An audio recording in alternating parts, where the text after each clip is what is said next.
Ever had a toothache so bad you'd do almost anything to make it stop?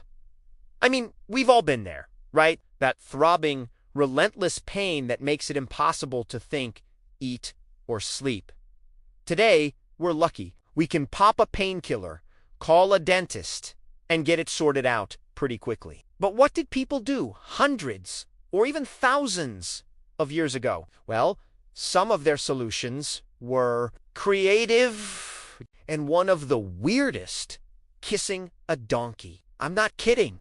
This was a real belief in ancient times. People genuinely thought that if you were suffering from a terrible toothache, all you had to do was find the nearest donkey and plant a big old smooch on its lips. The idea was that the pain would magically transfer from your tooth to the donkey. I have so many questions about this. Who was the first person to try this? Did they just look at a donkey one day and think, you know what?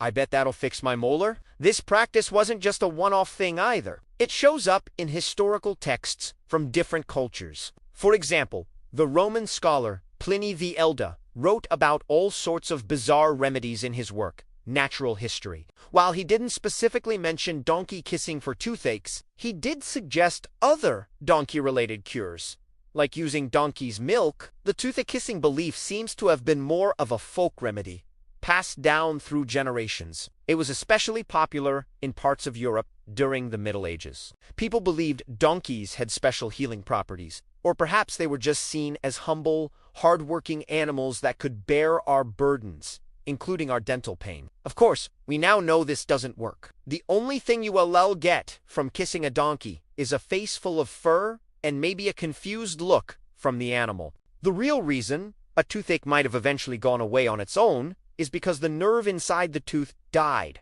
or an abscess drained itself. But can you imagine the desperation in a time before modern dentistry, before anesthesia, before even understanding what caused cavities? People were willing to try anything. So, next time you're wincing from a toothache, just be grateful that your solution is a trip to the dentist and not a trip to the farm to find a donkey willing to be kissed. Thanks for watching. If you enjoyed this dive into weird history, make sure to hit that like button and subscribe for more strange stories from the past. See you next time!